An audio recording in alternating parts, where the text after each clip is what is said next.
Hi everyone, George here, the editor of the Sales Transformation Podcast. First of all, let me wish you all a very happy new year, and I hope you've enjoyed your Christmas break if you've managed to have one. For 2026's first episode, we're taking a look back at some of the highlights from Q4 of 2025. We'll be back next week with a new episode, and we'll also be releasing recordings of the talks from Global Sales Transformation 20 as podcast episodes over the next few months as well. For now though, please enjoy the clips.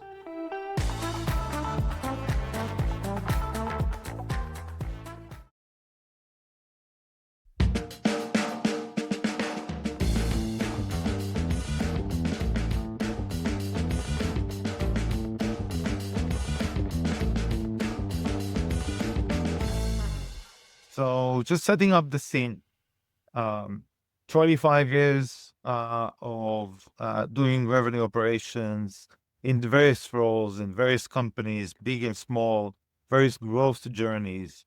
What I've seen in my experience is pipeline is a really hard problem that people try to get away with unfit, simple solution. The conversations often revolve around coverage because it's the easiest thing. What is coverage? 3x, 4x. I have a number and I need to cover it. I have a few balls in the air and I need to end up throwing them, and I need to end up with one. How many balls do I need to have in the air? You pick your analogy. The dashboards that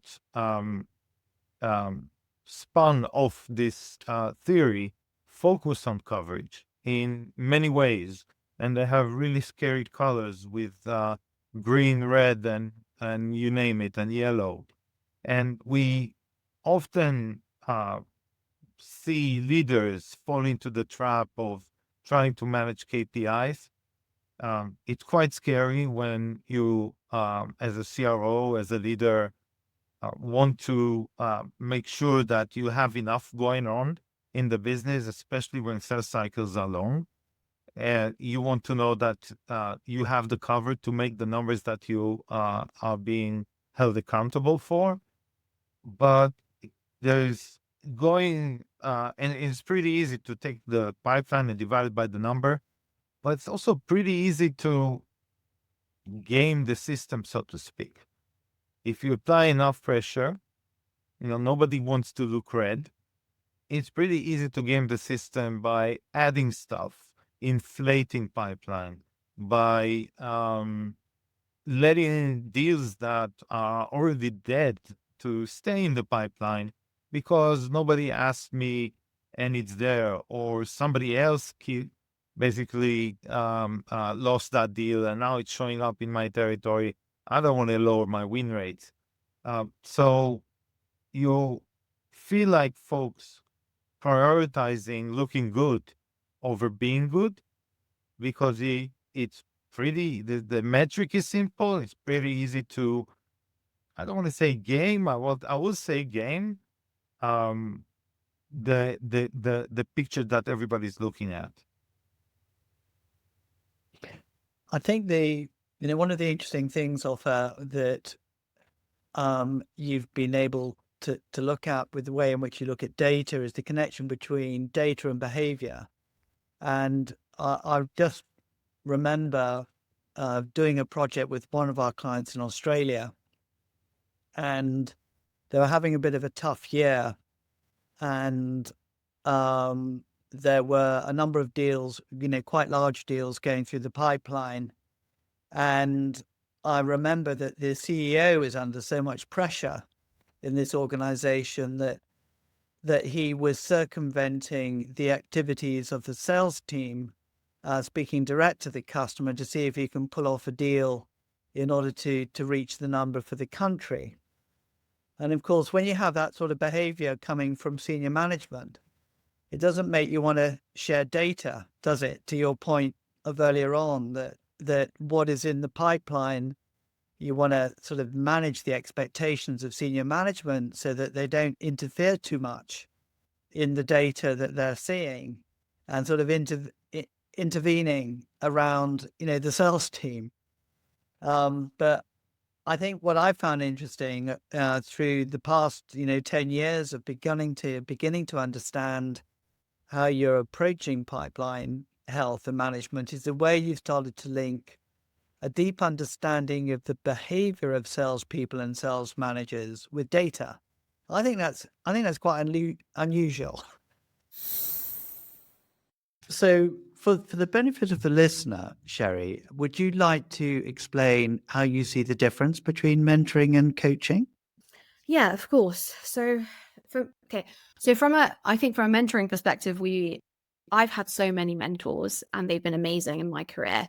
Mentoring is almost, I would say, is quite advisory. So I could be speaking to my mentor, getting advice, getting inspiration. It's back and forth. But when I think about coaching, it's heavily question based. And it's not me raising the question to my mentor being like, oh, I'm a bit confused with this or that. But no, in a coaching conversation, you have a coach and they are asking you the questions. It could be a magic question, it could be anything to get the answer or the clarity to the problem that I've come with. And that to me is such an interesting way where you're actually, as a coach, you are empowering someone else to create their own answers. Right. So actually a coach, because I think we've always had the stereotype for me, like a mentor, someone who's inspires me, someone often a lot more senior than I am, to give me that kind of direction, to keep in contact from a networking perspective, all of this great stuff. But from a coaching perspective, who is really going to also be have the confidence to ask me the questions and give me the safe space that I can answer it. So I think as a coach, I think you need to really, when you select a coach or when you have that, are your characters meshing that you can both have that? Do I feel safe? Am I going to answer these questions? Will this person ask me the questions that get me to that kind of that destination I need to go to without them giving me the answer? And that's the kind of, to me, the main difference of what a coach is. Yeah. And I guess there's a place for both mentoring and coaching.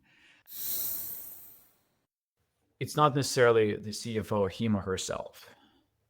We see companies that sell to, let's say, finance teams as part of their sales cycle. So it could be a VP finance or somebody else on the finance team. And then oftentimes what they would do, they would have an internal conversation with the CFO if needed, but it's not necessarily that the expectation is that you as a salesperson have direct contact with the CFO. It's not always necessary. We do see that more and more, of course, but when we talk about CFOs, I think the assumption here is we're also talking about finance teams in general. Yeah.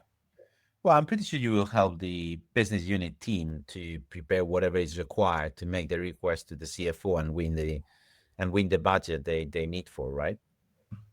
Absolutely. And this is a very important thing to clarify at the beginning of this process, because every company is different. Like every CFO or every finance team, even though they care about capital deployment, generally speaking, and they want the best program, the best product for their company, they may have different metrics, different priorities, the way they look at their business. So when you, and by the way, this conversation starts not only with the finance team. It might be a little too late when you get in front of the finance team to initiate this conversation. This conversation starts with your other stakeholders that you normally sell to. Like, what's important for your company? Is it unit economics, or is it the TCO, or is it something else? So how should we as a vendor be thinking about it? And we see that companies and sellers that are better at discovering those kind of insights and capturing them, they're more successful later on with their deals because they are prepared. They understand what the finance team that they're talking to cares about. Because again, there is no one size fits all. It's like, okay, here's my TCO model. It's supposed to work because it worked for somebody else. We see less and less of that. Why don't we start off by, we've announced our partnership with Aviso. We've heard a lot from Jesus on sales frequency about the partnership, but I think it'll be great to hear from you, you're the CEO of Consalia, to get your thoughts about the partnership. And really, why don't we just start with why why have we entered into a partnership with an AI company?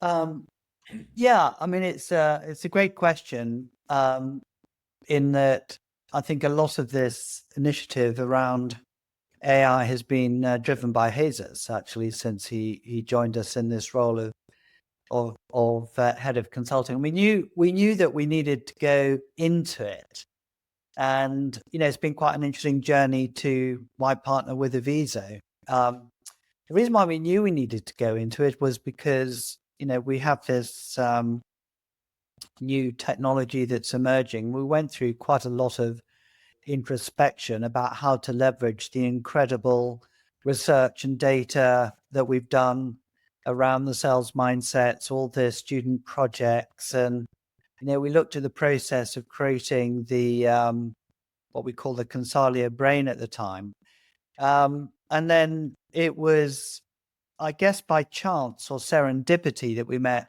Offer Zilberman to share the thoughts we had, to share the digital account planning tools we're starting to build. And unbeknown to us at the time, of course, Offer had been offered the job of Chief Product Officer of Aviso. And for those of you that know Consalia well, or will know that we've had a 10-year relationship with Offer over the years, since he was at SAP, ServiceNow, Board, and other companies. And in my view, is probably one of the world's sort of leading experts on the link between data and behavior, and the way that Offer has interacted with us over the years, presented at GST himself. The fact that he joined Aviso was a real, also, what's the word? A real influencer in the way we've ended up partnering with Aviso now at a strategic level. I've known about Aviso for a year before Offer joined Aviso, and so was aware that Offer held them in very high esteem. But of course, when Offer then turned around and said, why don't we develop a partnership now? We've got the Aviso, this amazing AI company that knows how to sort of work with AI agents. And I think we could see that this would be very much an accelerated pathway that we could get into beginning to explore how we can leverage the incredible content we have with an AI sort of driven company. I think for me, the underpinning driver for this is a desire to do what we can to help improve sales performance, whether it's through education or training or consultancy. We need to address that topic holistically. And I've always felt that there had been a piece of the jigsaw that we hadn't put in place, that we hadn't quite kind of worked out. How do we start to look at the sales operations side of the business, leveraging some of our research that we've got in that space with technology? And I think the combination of Offer's insights into behavior and data analytics, the link up with Aviso, kind of has made this a really incredible partnership from our point of view. So we're very excited that we're now in the build phase, I guess, of the Aviso relationship. I'm very much hoping that we can share some of the insights we've got at GST, but we shall see. I think, we are all seeing this global shift across the world within all societies of a refocusing on making sure me and mine are protected and cared for first. And we're just seeing this all over the world. It's not a bad thing. It's just the nature of what the needs are of human beings. And we spend a lot of time over the years, value-based selling, value creation selling has always been about how do we understand what the other's issues and problems are, and how do we then figure out what we can bring them to help them solve their problem. That's still valid, still true. That's still the only way to deepen relationships. But personally, I'm seeing, as we are seeing some of this happen in the world, there's a bit of a tension on that fundamental notion that is perhaps spilling a little bit over into the business world, where we just need a reminder that in order to add value and create for others, it starts with a real centered focus on actually caring about the other's issues and problems and challenges.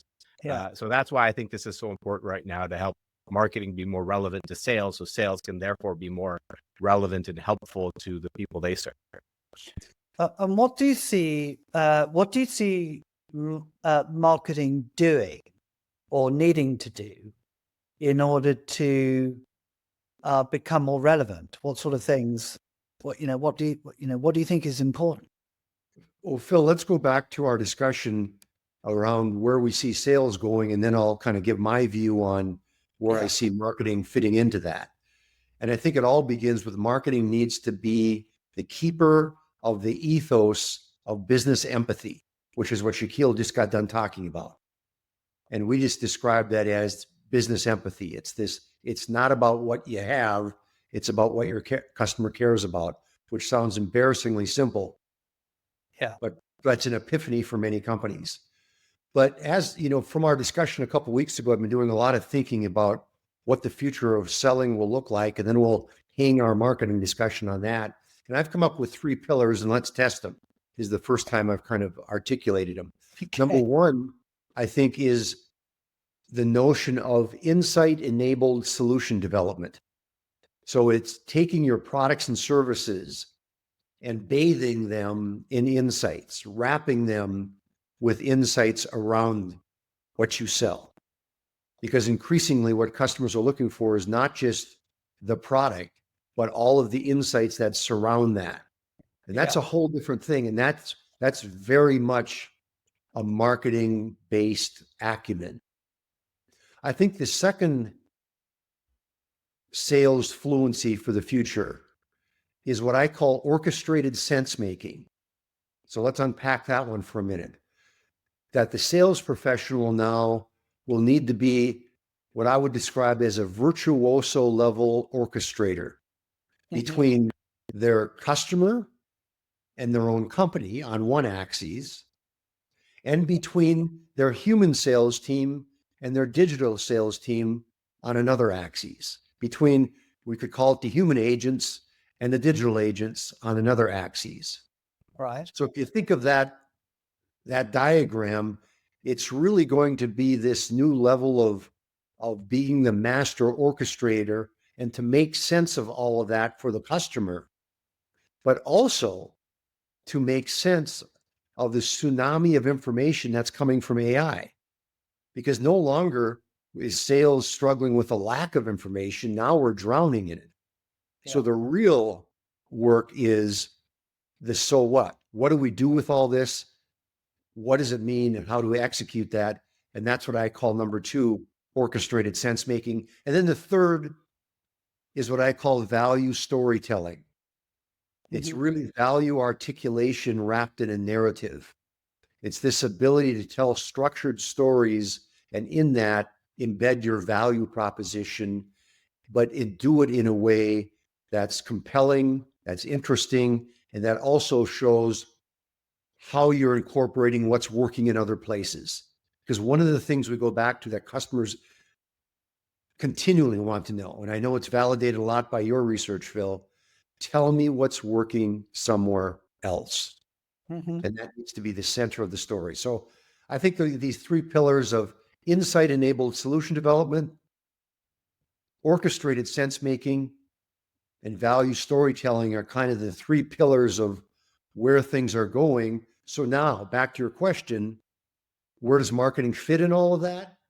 Marketing needs to be the partner for insights, the orchestration partner, and the storytelling partner. They need to be the story makers so sales can be the storytellers.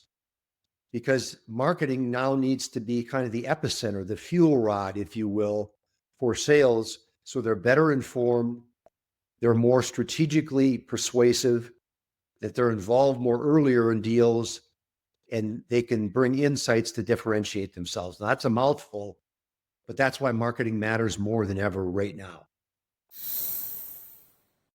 And going back to your research, when you again originally did it, one of the key findings was that only 10% of sales professionals sold in the way that clients want to be sold to. Are we working with the same kind of minority on sales professionals getting it right, or has that figure shifted? Can you share some insight from the Yeah. research you've So, done? so I think there's some good news on that front, Will, which is that, yeah, when we did the first round of the research, 80% of all the respondents that we interviewed, and there were sort of 89, I think, that took part in the original research we did, said that less than 10% of salespeople sold in a way that they really want. The figure that we've got now is less than 30% sell in a way that they want. So my sense is that there has been definitely a marked improvement in the perceptions of how sellers sell compared to those years ago. And I think this sits quite well with me, because I've always felt we sort of bash poor salespeople over the head with that figure. And it's still not good enough. It's still not where it needs to be, but there's definitely been an improvement according to customers. And the buyers that we've interviewed, range from, heads of procurement right through to, even the chairman of sort of fairly large PLCs. So yes, there's still room for improvement, but the standards to us have definitely improved over the last 15 years. And, that makes me feel that, yes, the sales profession or sales enablement is moving the needle in the right direction, but it still needs to move forward. But there has been progression. And I think that was one of my key takeaways from GST. Yeah. Was that with all these AI tools and training that's now available, the standard of a sales professional is going to rise because they are being coached, they're being sort of monitored in a sense. So you will see a rise in the sort of sales behaviors that customers want to see. Also from Diego, how are the mindsets connected to the choice of sales methodologies? Good question. Doesn't matter. It really doesn't matter. It's methodology agnostic. That's what I love about the mindset. It doesn't matter whether you're using MEDIC or SPIN or whatever methodology you use. The methodology is just a process. For me, if the mindsets are right, then it doesn't really matter what methodology you have. They're all good. They all serve a purpose. But you can have a great methodology, but if you've got people with the wrong mindsets, it won't take you anywhere. And so, for me, the other thing I just like to mention is culturally, what we found doesn't matter which part of the world you're in, whether you're in Japan or whether you're in America, the mindsets are still statistically relevant. The difference is the way in which they're embellished in terms of behavior. The way you earn respect in Japan is very different to other countries. The mindset is still important. It's just the way you convey it. And so, so I think what's interesting about approaching sales behavior from a mindset point of view, it's geographically agnostic, and it's also methodology agnostic. And I'd ask you a question, Diego. What would you rather? Would you rather a sales team of people with the right mindsets but with the wrong sales process? Or would you rather a sales team with the right sales process but with the wrong mindset? I think it's a rhetorical question, and I think We don't have time. So we're out of time, but I'll end with a story like linked to this very short one. I always say the difference between sales process and methodology is my wife. The process of washing dishes is always the same. You go to the kitchen sink.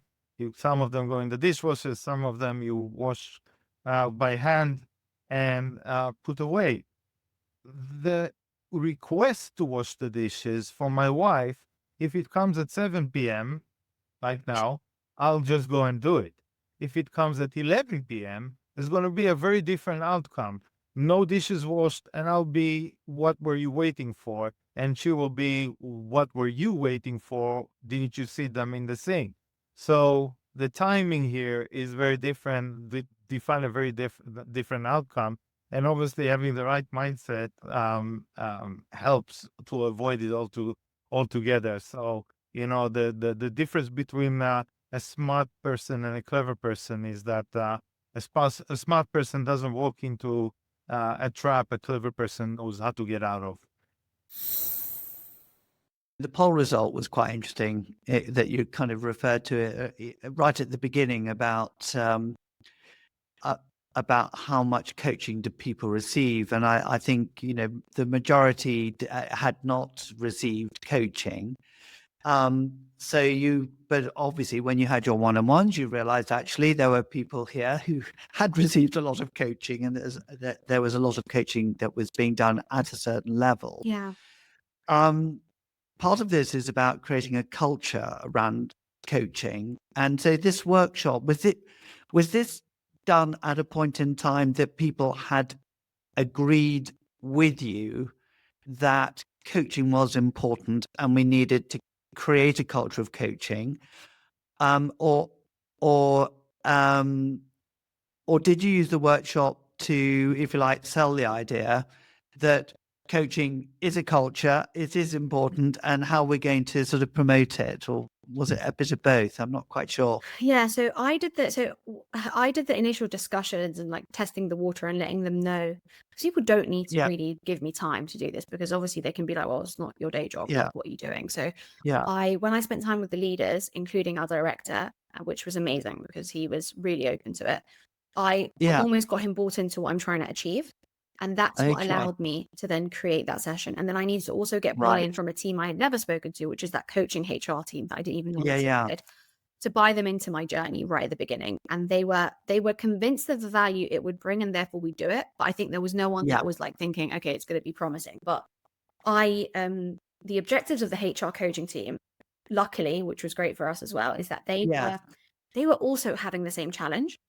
And I showed them how actually I'm going to support. We're almost going through the same, like it's the same cause. I'm going to help you create the education, see if it's worth also opening up to the other bands which you're considering.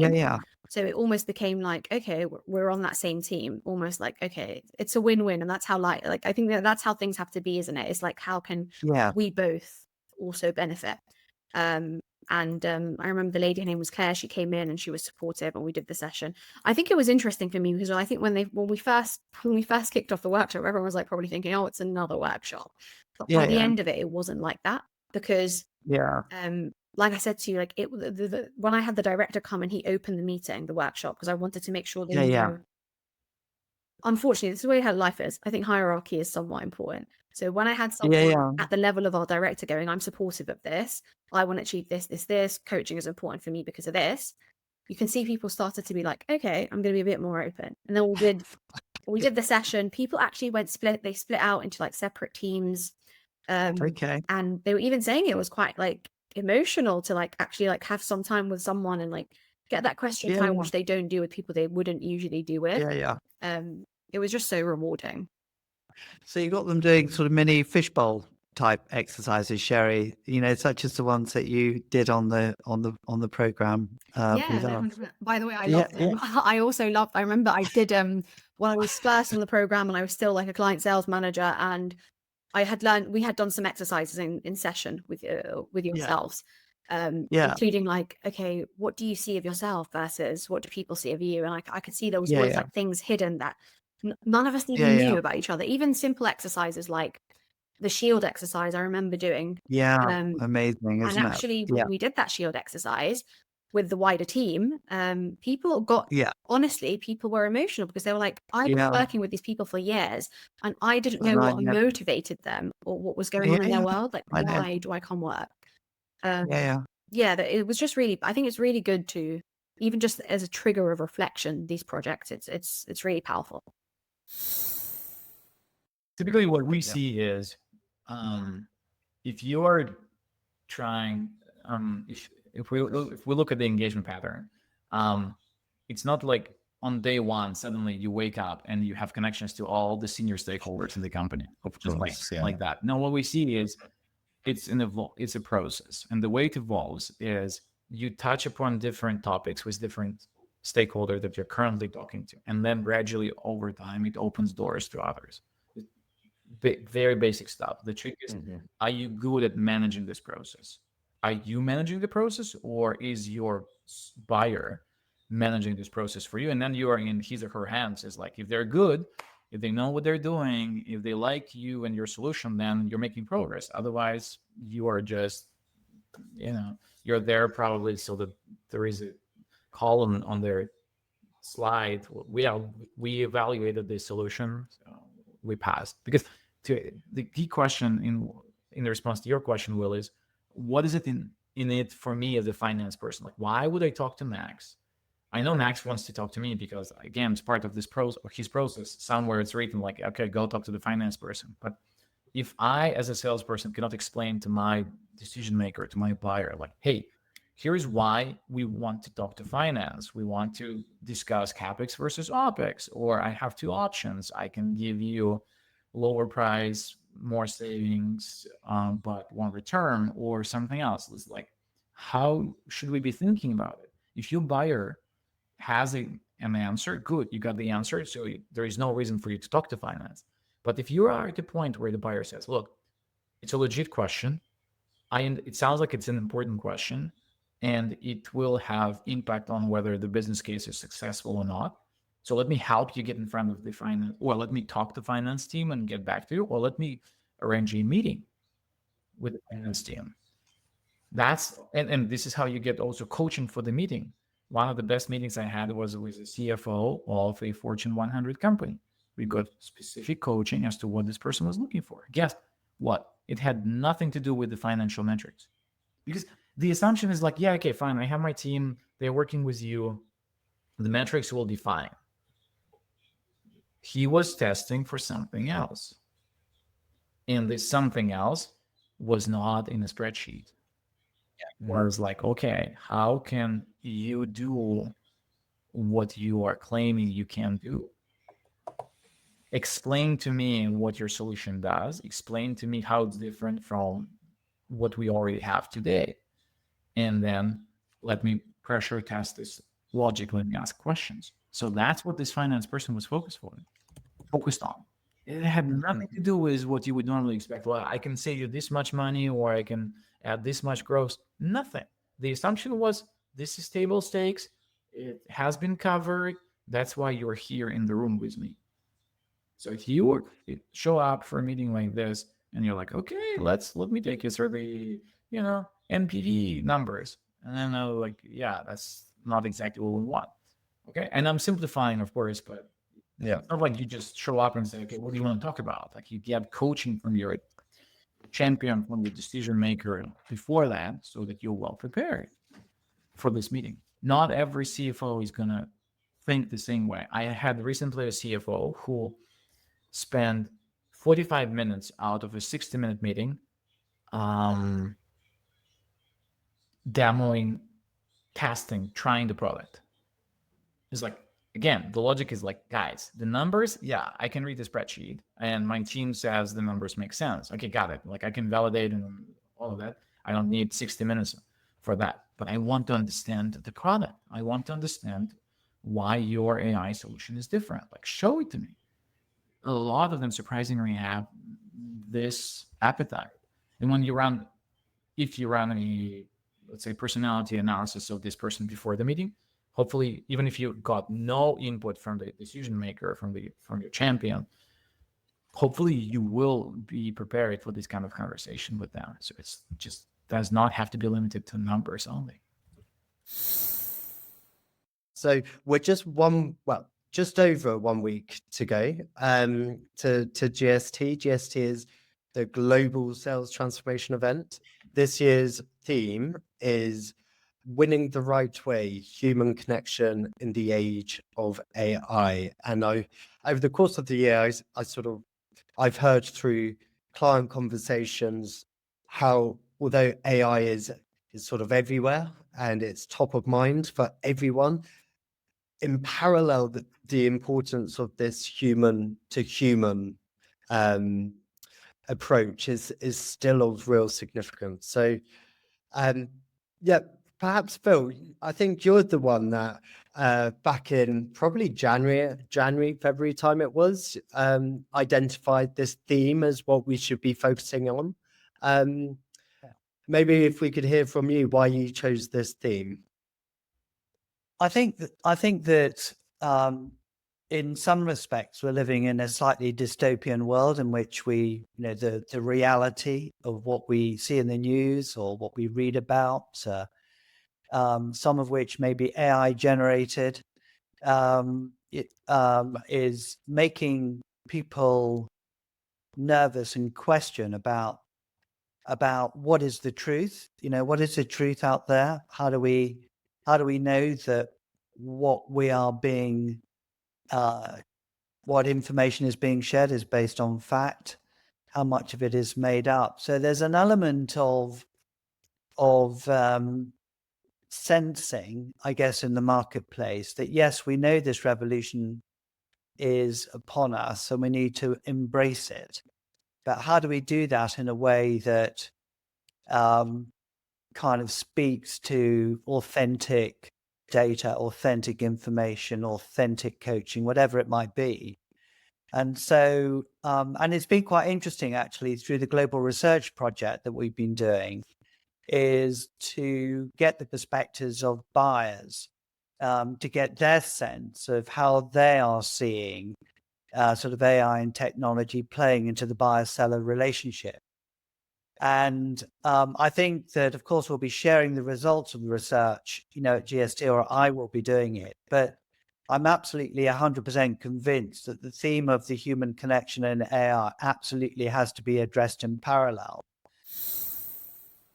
When I think about if I was in a marketing role right now, the one that really strikes it for me is when you talk about sense making. From a philosophical, intellectual perspective, before you get to sense making, you have to get to curiosity. Right. So much is changing for our for customers in general, for their salespeople that they support on an ongoing basis. So just to support all the engines and pillars that Phil just talked about, marketing has to remind themselves that they have to build processes for structured curiosity so they can stay on top of what is changing for the customer segments and industries that their salespeople serve. We've got 3 language dialects. We've got the customer language dialect, which is relevant to whatever company and industry they're in. You've got the sales dialect, and you've got the marketing dialect. Marketing has to take ownership of translating all of that into common language. And that common language has to be centered on the customer dialect. Yeah. So marketing can own a process of ongoing curiosity of asking questions from sales and from their own market research. What matters to customers in this segment, in this industry right now? Bring that in through the organization back to say, based on what's important right now in the customer's language, what do we have that's relevant? Product, insights, capabilities, all of that. Let's turn that into the value storytelling that Phil talked about, and then give that back to sales so they can tell the story to the customer and put that in our brand communication, our messaging, so the dialects are aligned and we're speaking the same language. That's my view from a mechanical process standpoint. When I go back to my daughter, it was just a framework at that point based on the research. This is now sort of being able to evaluate the business impact of the sales mindsets, as well as are there any new mindsets that we should take into account? And were there any kind of sub values that you were surprised to emerge through the research? There was one that I think is quite transformative in the sense of really making us think more deeply about one in particular, the mindsets. But a lot of the thematic analysis themes that came from looking at all the research data pointed to the relevance of the mindsets that were developed all those years ago. So integrity, client centricity, curiosity, collaboration, these were outputs of the thematic analysis, courage. And it's quite easy to take these words that came out of the thematic analysis and put them within the four mindsets construct that we built all those years ago. But there were some interviews that we did that really provoked some deeper thinking around the topic of authenticity, which is, I think, influenced by the artificial intelligence wave that we're currently sort of surfing, if you like. And so we've come up with this this description of authenticity being intellectual authenticity as being the first of the four defining mindsets. And I think the reason why this word intellectual has surfaced is because buyers have used this word themselves. You know, they were saying in some of the interviews they're looking for intellectual honesty, and they didn't want intellectual dishonesty. You know, and these were different people making some sort of commentary about what they really sought from relationships with salespeople. But what does that mean? What does intellectual authenticity mean? Well, they're looking for original thinking. So if we focus on the word authenticity to begin with, you know, that's very much connected with acting with integrity, honesty, transparency. So the word authenticity is very much linked to, if you like, a moral code of conduct, which is giving customers the perception they're dealing with someone who's not talking from a script, that's someone who is who they seem to be when they turn up. But the word intellectual is something that says, yes, we want people to be authentic when they turn up, but we also want them to think, to use reasoning skills, to reflect critically on problems that we have and therefore come up with solutions. It's a word that kind of really resonated when we started to do the thematic analysis, because we've often said with our academic programs that what we're doing is we're teaching people how to think on these programs, which is, you know, reflective practice, if you like. And to hear customers use this word intellectual honesty sort of made us connect this dimension of toolkit that we think is very important for salespeople to have with the academic programs that we also run. So this word intellectual authenticity is a counterbalance to artificial intelligence. So we've got intellectual authenticity being the human side, and we've got artificial intelligence being the technology side. How intellectual authenticity connects with artificial intelligence is where you're going to get magic happening. So for us, it was a rather beautiful way of connecting the research from buyers with this new wave of technology that we're now embracing from an AI perspective. So this is, I mean, it's definitely an evolved value that we've seen. Yep. So from your research, it's safe to say that fundamentally the values, you know, they're still relevant, but authenticity is evolving.